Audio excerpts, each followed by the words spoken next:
Assalamu alaikum warahmatullahi ta'ala barakatuhu. நான் ஹஸ்லினா ஹைரனிஷர் from ஜாய்வு உமம். அல்ஹம்துலில்லாஹ் ரப்பில் ஆலமீன். இந்த ஹிசான் இன் ஆக்ஷன் சீரீஸில் நம்ம நிறைய நாலேஜ் எடுத்துச்சுக்கோம். அல்ஹம்துலில்லாஹ். இதில் என்னுடைய டாபிக் சொல்கிறாங்க இன்ஷா அல்லாஹ். அதுக்கு முன்னாடி அல்லாஹ் குரானை பற்றி சொல்கிற ஒரு விஷயத்தை பார்ப்போம். இது அல்லாஹ்வின் திருவேதமாகும். இது யாதொரு சந்தேகமும் இல்லை. பயபக்தியுடையவருக்கு இது நேர்வழி காட்டியாகும் அப்படின்னு அல்லாஹ் நமக்கு சொல்லி காட்டுறான்.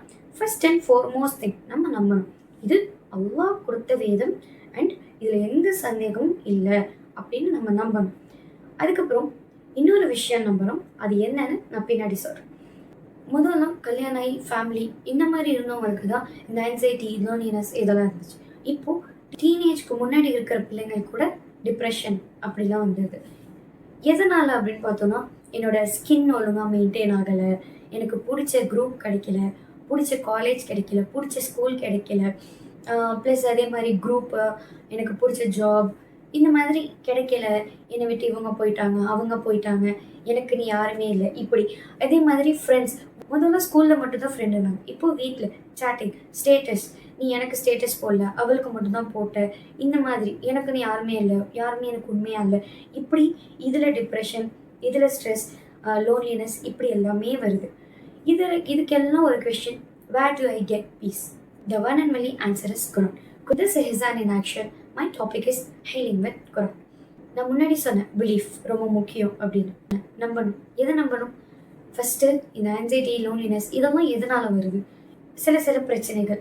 இந்த பிரச்சனை எல்லாமே அல்லாஹ் அறிந்தவனாக இருக்கிறான், அல்லாஹ்வுடைய புறத்திலிருந்து தான் எனக்கு இது வந்திருக்கு. ஸோ இதுக்கான சொல்யூஷன் அல்லாஹ் தரும். ஒரு சின்ன எறும்பு கூட அல்லாஹ்வுடைய நாட்டம் இல்லாமல் நகராது.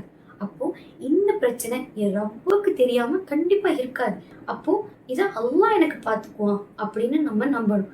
குரானில் நமக்கு எப்படி துவா செய்யணும், எப்படி இருக்கணும் எல்லாம் அல்லாஹ் நமக்கு சொல்லி காட்டுறான். அதில் நான் ரொம்ப சின்ன லைன்ஸ் மட்டும் எடுத்து காட்டுறேன். அதுலேயே அல்லாஹ் நமக்கு எவ்வளோ பெரிய ஹீலிங்ஸ் கொடுத்துருக்கான் அப்படின்னு நமக்கு தெரியும். ஜஸ்ட் நான் குரானை பற்றியே சொல்கிறேன். குரான் அல்லாஹ் நமக்கு இது நல்ல உபதேசமாக இருக்கிறது அப்படின்னு சொல்கிறான். உங்கள் இதயங்களில் உள்ள நோய்களுக்கு அருமருந்தாக இருக்கிறது அப்படின்னு அல்லாஹ் சொல்லி காட்டுறான். இன்னும் அதுக்கு தீர்வும் அல்லாஹ், பொறுமையும் தொழுகையும் கொண்டு உதவி தேடுங்கள் அப்படின்னு அல்லாஹ் நமக்கு சொல்லி காட்டுறான்.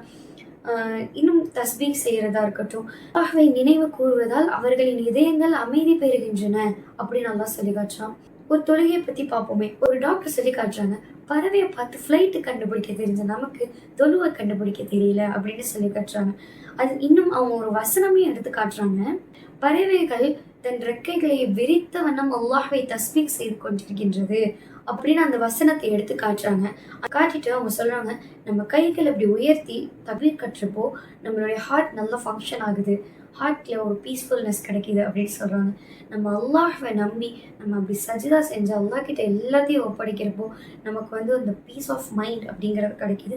அப்படி அல்லாஹ் அப்படின்னு நம்ம சஜிதா செய்கிறப்போ நம்மளுடைய பிளட் ப்ரெஷராக இருக்கட்டும், நம்மளோட பிரெயின் ஃபங்க்ஷனாக இருக்கட்டும், இது எல்லாமே நமக்கு சீராகுது அப்படின்னு நம்ம டாக்டர் சொல்லி காட்டுறாங்க.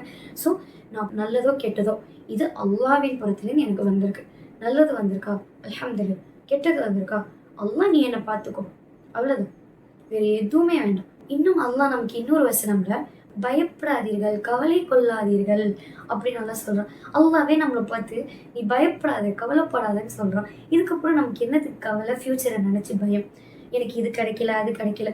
நம்ம யோசித்து பார்த்தோன்னா கண்டிப்பாக அதில் ஏதாவது நிலவு வச்சுருப்பாங்களோ, அதனால் மட்டும்தான் அது நமக்கு கிடைக்காம இருந்திருக்கும். இந்த சோதனை எதுவாக இருந்தாலும் இதை அல்லாஹ் எனக்கு கொடுத்துருக்கான், இதை அல்லாஹ் எனக்கு சரி பண்ணி நல்லதாக்கி கொடுப்பான். அது எதுவாக இருந்தாலும் சரி. மூசா நபி அவங்களுக்கு முன்னாடி கடல் இருந்தப்போ அவங்க பயப்படலை. முஹம்மது நபி ஸல்லல்லாஹு அலைஹி வஸல்லம் அவங்க குகைக்குள்ளே இருந்தப்போ அவங்க கவலைப்படலை, பயப்படலை. இப்ராஹிம் நபி அவங்கள நெருப்புல தூக்கி போடுறப்போ அவங்க பயப்படலை, கவலைப்படலை. மாறாக ஹஸ்புனல்லாஹ் வ நிஅமல் வக்கீல் அப்படின்னு துவா செஞ்சுட்டு அல்லாஹ்வை நான் மட்டுமே நம்பி இருந்தாங்க. அப்படி அல்லாஹ் எனக்கு போதுமானவன் அல்லாஹ்வை நம்பி அல்லாஹ் கிட்ட ஒப்படைச்சிட்டு எதா இருந்தாலும் அல்லாஹ் எனக்கு சீர்படுத்தி தருவான் அப்படின்னு நம்பி நம்மளுடைய வேலையானது பொறுமையாக தொழுது துவா செஞ்சு நம்மளுடைய தேவைகளுக்கு நம்மளுடைய முயற்சி, அந்த முயற்சியை நலவாக்குறது அல்லாஹ்வுடைய கையில். இன்னும் குரானில் நிறைய அல்லாஹ் நமக்கு சொல்லி காட்டுறான். ஸோ குரானை ஓதுறதை பழக்கமாக்கி கொடுங்க, டெய்லி எடுத்து ஓதுவோம். அதை தஃப்சீரோட ஓதுறதுக்கும் முயற்சி செய்வோம். அதை புரிஞ்சுக்கிட்டு அதை நம்ம லைஃப்பில் அப்ளை பண்ணுறதுக்கும் முயற்சி செய்யணும் இன்ஷா அல்லாஹ். அண்ட் இந்த உலகத்தில் இருக்கிற அனைத்து பிரச்சனைக்கும் அல்லாஹ் வந்து குரானில் சொல்யூஷன் கொடுத்துருக்கான். So start reading Quran now and get healing from it. அல்ஹம்துலில்லாஹ். இஸ்லாத்தை நடைமுறைப்படுத்துவதை எளிதாக்குவோம், இஹ்சானை செயலாக்குவோம். Stay tuned in this series of Ihsan in Action and get more knowledge. السلام عليكم. تعانق دمعة الفكر تناجي الله في صبر وترجو رحمة تسري